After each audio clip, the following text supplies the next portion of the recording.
A divine verdict has been rendered and the clock is already ticking.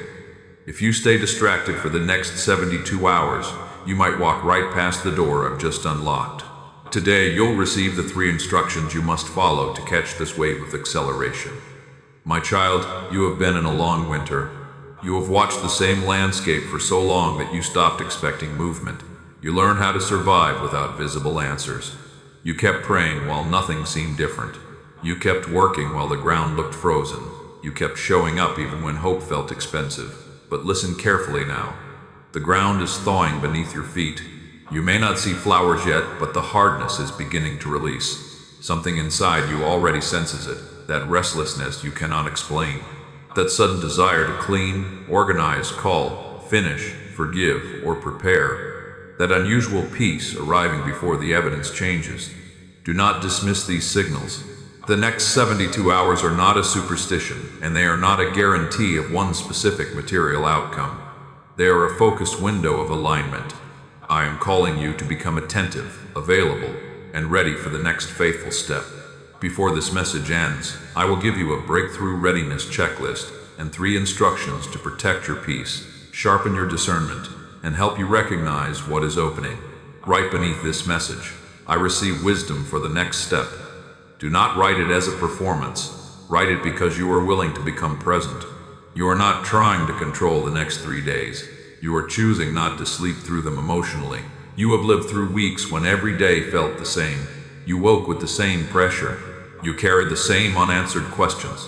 You checked the same account, waited for the same call, and wondered whether the same prayer had reached me. Even when people told you to stay hopeful, their words sometimes made you feel more alone. They did not understand how exhausting it is to keep expecting movement after repeated disappointment. I understand. You have not been waiting from a comfortable place. You have been waiting while bills remained real. You have been waiting while your body felt tired. You have been waiting while relationships changed, opportunities passed, and other people seemed to move ahead. You learned how to function with uncertainty sitting beside you. That has cost you. The waiting entered your body. It tightened your shoulders. It shortened your patience. It made ordinary decisions feel heavier. You began questioning whether preparation still mattered. Why organize anything if nothing changes? Why start again if another door may close? Why believe today could be different when yesterday looked the same? I heard every question. The first thing I need you to understand is this. Appointed timing does not mean wasted waiting. There is a difference between ordinary passing time and a moment that becomes ready for response. Scripture often reveals moments when preparation, opportunity, and obedience meet. Some call this Kairos timing. It is not magical time. It is a moment when what has been forming quietly becomes available for faithful action. You cannot manufacture it. You can prepare for it. A farmer cannot shout a seed into maturity, yet the farmer can keep the ground ready. A sailor cannot command the wind, yet the sailor can raise the sail when the wind changes. Your responsibility is not to force heaven. Your responsibility is to remain responsive. This matters now. You have spent so much energy asking when the shift will happen that you may overlook how the shift begins. It may not begin with applause. It may begin with one call you almost ignore, one idea that arrives during prayer, one conversation that clarifies a decision, one sudden peace about releasing what you kept trying to repair. Acceleration often begins quietly. That is why distraction becomes dangerous. I am not threatening you with punishment if you miss one moment. I am warning you that constant noise can make a clear opportunity look ordinary. If your attention is scattered across fear, comparison, endless scrolling, and imagined disasters, you may not recognize the next responsible action. Pause here. Put your hand over your heart and breathe slowly. Ask what has been asking for my attention lately. Do not force a spiritual answer. Notice the recurring task, name, idea, boundary, or responsibility. That may be where preparation is gathering. The appointed hour does not always feel dramatic. Sometimes it feels like readiness. You suddenly become willing to do what fear delayed. You become tired of repeating the same cycle. You stop needing everyone to agree. You recognize that peace matters more than proving a point. That inner shift is significant. You have been looking outside for evidence. I have also been working inside. The breakthrough may begin with your restored capacity to respond. It may begin when confusion no longer controls your calendar. It may begin when shame stops choosing your relationships. It may begin when you finally believe that one faithful action is worth taking. Do not despise inner movement. Stay with me, because the signs of a changing atmosphere are often misunderstood. You may feel restless and assume something is wrong. You may feel unusual peace and assume you are becoming careless. You may notice old memories surfacing and believe you are moving backward. Not every disturbance means danger. Sometimes restlessness reveals that your current pattern can no longer hold who you are becoming. You feel uncomfortable because the old routine has become too small. You sense that something must be completed, released, or reorganized. The feeling does not always provide the answer, but it invites attention. Ask what the restlessness produces. Does it move you toward honesty, responsibility, prayer, and healthy action? Or does it push you toward panic, impulsive choices, and self-betrayal? Restlessness that leads toward truth may be preparation. Restlessness that scatters your mind needs calming before interpretation. Sudden peace also matters. You may have fought a decision for months, then wake with a quiet certainty that you can release it. Nothing outside changed, but the internal argument ended. You still feel sadness, yet the desperation is gone. You no longer need the old door to reopen before believing life can continue. That is movement. Peace does not always mean the outcome you wanted is arriving. Sometimes peace is the breakthrough. It restores your ability to see options that grief had hidden. It gives your body permission to stop bracing. It returns energy that fear had consumed. Pay attention. You may also notice unusual convergence. A subject keeps appearing in unrelated conversations. A skill you learned years ago suddenly becomes useful. A person contacts you after a long silence. Information arrives that answers a practical question. Do not turn every coincidence into prophecy. Test what appears. Does it align with truth, wisdom, responsibility, and healthy fruit? Does it confirm a direction already becoming clear, or does it merely excite your fear? Mature discernment welcomes examination. Remember when Peter stepped out of the boat. The water did not become solid before he moved. The invitation required a response in that exact moment. Yet the power was never in Peter's ability to control the sea. The power was in his attention to Christ and his willingness to take the next step. The moment mattered. But the presence mattered more. Your next 72 hours are not about chasing signs. They are about keeping your attention on me while you practice readiness. You do not need to decode every phone call. You need to remain grounded enough to recognize what is honest and responsible. Now I will give you the 3 instructions. The first instruction is prayer. For the next 3 days, begin before the noise. Give me the first clear minutes you can protect. You do not need an impressive prayer. Sit quietly and ask 3 simple questions. What should I notice today? What should I release today? What should I do today? Then remain still. Do not rush to fill the silence. Let your body settle. If several thoughts appear, write them without obeying them immediately. Prayer is not a frantic search for hidden codes. It is relationship, honesty, listening, and surrender. Bring me the real pressure. Tell me about the number that scares you. Tell me about the conversation you dread. Tell me about the hope you are afraid to name again. You do not need to sound strong. Readiness begins with truth. Then ask for 1 instruction, not 10. 1. Perhaps the instruction is to call. Perhaps it is to wait. Perhaps it is to gather information. Perhaps it is to rest before making a decision. Perhaps it is to apologize, apply, decline, prepare, or stop. Write it down. A quiet instruction can disappear beneath a loud day. Protect it with language. Today I will send the email. Today I will review the document. Today I will not reopen that argument. Today I will rest for 1 hour without guilt. This is prayer becoming alignment. The second instruction is gratitude. Gratitude is not pretending everything feels good. It is refusing to let lack become the only evidence you recognize.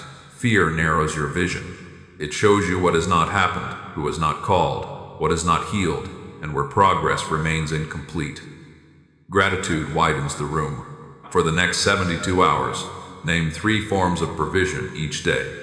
Keep them concrete. A safe place to sleep. A person who answered. Strength for one more task. wisdom to avoid an old pattern. Food, breath, transportation, medicine, a useful idea, or a moment of peace. Do not perform gratitude, notice it. You have survived seasons you once believed would destroy you.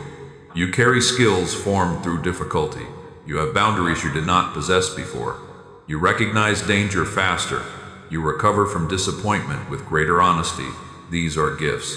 Gratitude helps you see that I have already been moving, even before the visible shift you desire. It does not deny the unanswered prayer. It keeps that prayer from erasing every answered one. This is important. A desperate mind can receive opportunity and still fail to recognize it. It may call a small beginning inadequate. It may reject help because the help looks different than expected. Gratitude trains your eyes to honor provision in its early form. The third instruction is seed. A seed is one faithful action that agrees with the future you keep requesting. It is not money given from fear or pressure. It is not an attempt to purchase my favor. You cannot buy my love, and you cannot manipulate timing through an offering. The seed is obedience. If you are praying for restored health, the seed may be scheduling care. If you are praying for financial order, the seed may be reviewing one account. If you are praying for purpose, the seed may be completing one page. If you are praying for a healthy relationship, the seed may be practicing one boundary. Plant something visible. A seed leaves your hand. That means intention must become action. Choose one step small enough to complete, but meaningful enough to create direction. Do it within the window. Again, you are not earning a miracle. You are responding to what is already clear. The action prepares you to steward whatever comes next. Prayer, gratitude, seed. These three instructions keep your spirit attentive, your eyes open, and your hands ready. Prayer creates space. Gratitude restores sight. Seed creates movement. Write them down. And now, type I receive if you are choosing readiness without fear. Let the declaration mean, I receive wisdom, peace, and courage for the next faithful step. Do not use it as a superstition. Use it as agreement. There is another part of this you must understand. The enemy often becomes louder when an old pattern begins losing control. This does not mean every inconvenience is spiritual warfare. It means resistance can increase when you stop cooperating with fear, shame, distraction, or delay. Your mind may suddenly produce old accusations. You always miss your moment. You are not ready. Nothing ever changes. Do not hope again. These thoughts may feel urgent because they are familiar. Familiar thoughts often gain volume when they sense they are no longer being obeyed. Do not panic. Volume is not authority. An old fear can shout and still be wrong. A temptation can intensify and still be temporary. A difficult emotion can rise without becoming a command. Resist the last assault through steadiness. Do not make large decisions while emotionally flooded. Return to prayer. Return to gratitude. Return to the seed. Ask what is actually required now. You may also experience distraction. A small conflict may suddenly demand all your attention. An old person may reappear. A minor problem may tempt you to abandon preparation. You may feel an unusual desire to numb yourself through endless input. Notice the pull. Not every interruption deserves access. Protect the next 72 hours with gentle boundaries. Reduce unnecessary noise. Delay arguments that do not require immediate resolution. Limit the voices that increase panic without offering wisdom. Make room for sleep. Sleep matters. An exhausted mind can mistake urgency for guidance. Rest is not laziness during a readiness window. Rest protects discernment. Eat, hydrate, breathe, and care for your body. You are whole. Spiritual readiness does not require ignoring practical needs. My guidance can work through a rested mind, wise counsel, accurate information, and responsible planning. Do not become mystical and careless. If a decision involves health, law, money, or safety, seek qualified help. Prayer does not replace responsible action. It strengthens your ability to take it. This balance protects you. If this message is helping you become attentive without becoming afraid, like this video, and subscribe to stay connected with the next words I will use to strengthen your spiritual steadiness. Stay because true readiness is built through repeated truth, not one emotional moment. Now, I will give you the breakthrough readiness checklist. Use it once each morning and once each evening during the next 3 days. Keep it short. The checklist is not a ritual. It is a way to keep your attention aligned. First, check your peace. Ask, what is stealing my inner steadiness today? Name it specifically. A conversation, deadline, memory, financial fear, or unclear decision. Then ask, what part belongs to me and what part must I release? Carry only your part. Second, check your attention. Ask, where has my mind been spending its best energy? If your attention has been consumed by comparison, imagined disasters, or endless scrolling, redirect it gently. You do not need to condemn yourself. Close one source of noise. Third, check your instruction. Ask, what is the clearest responsible action available today? Write one sentence. Make sure it aligns with truth and wisdom. If it requires counsel, schedule the counsel. If it requires information, gather it. If it requires rest, protect it. Fourth, check your gratitude. Name 3 forms of present provision. Do not repeat words automatically. Notice what is real today. Fifth, check your seed. Ask, what action will I complete before this day ends? Give it a time and place. A seed without placement often remains in tension. Sixth, check your boundaries. Ask, what must I decline, delay, or reduce to remain clear? You may need to silence notifications, refuse unnecessary conflict, or stop revisiting an old door. Seventh, check the fruit. At night, ask what today's actions produced. Did clarity increase? Did peace deepen? Did new information appear? Did you notice a pattern that needs attention? Record one sentence. Peace, attention, instruction, gratitude, seed, boundaries, fruit. That is your checklist. Do not turn it into a burden. It should take 10 quiet minutes. The goal is not perfect completion. The goal is presence.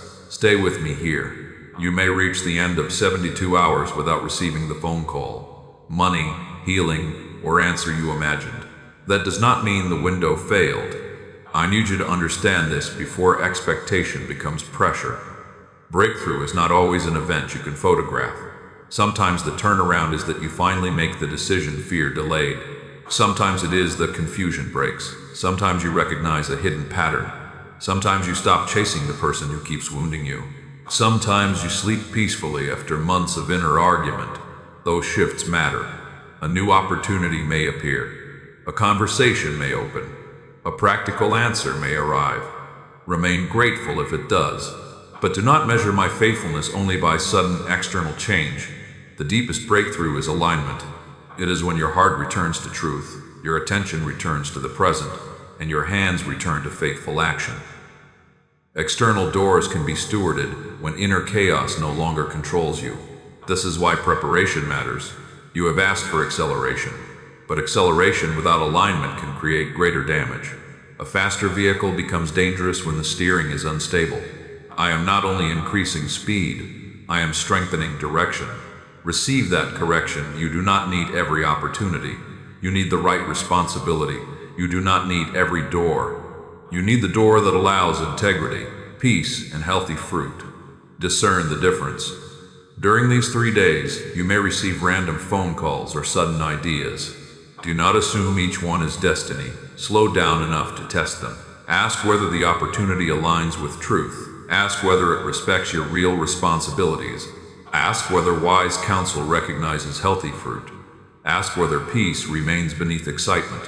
I never ask you to abandon wisdom. You may also feel nothing unusual. Do not force a sensation. Faithfulness does not depend on goosebumps, signs, or emotional intensity. Continue the checklist. Continue the 3 instructions. Quiet formation can be more important than dramatic feeling. I am still near. The appointed hour may not announce itself. It may look like one ordinary morning when you finally become ready to respond differently. The date becomes meaningful because obedience meets opportunity.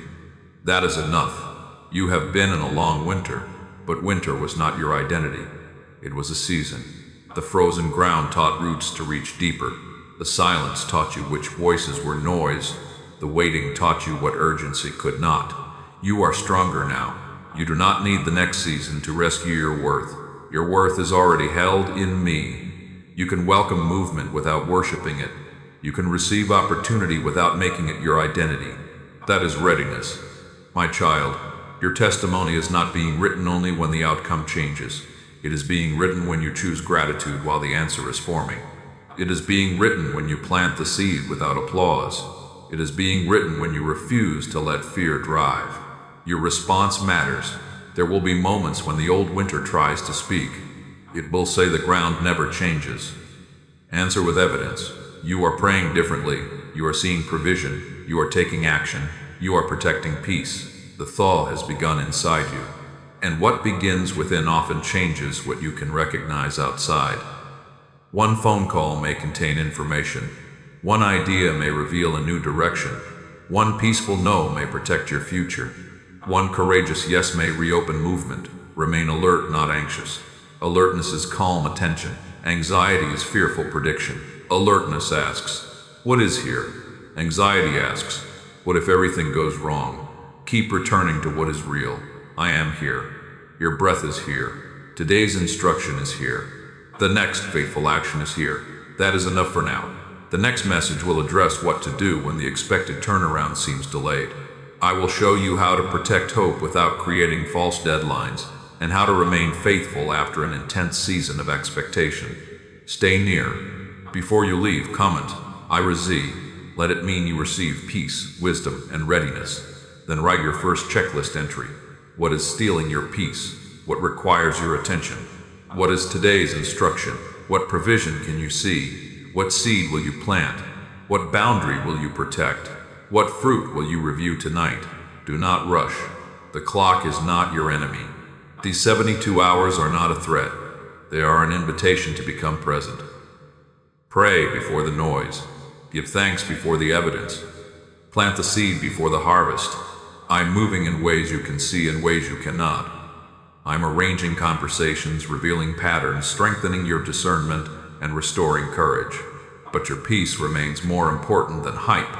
Your obedience remains more important than prediction. Your closeness to me remains more important than a deadline. Walk through these 3 days with open eyes, grounded wisdom, and steady faith. The winter is not forever. The ground is softening. The next step is becoming clear. Be ready.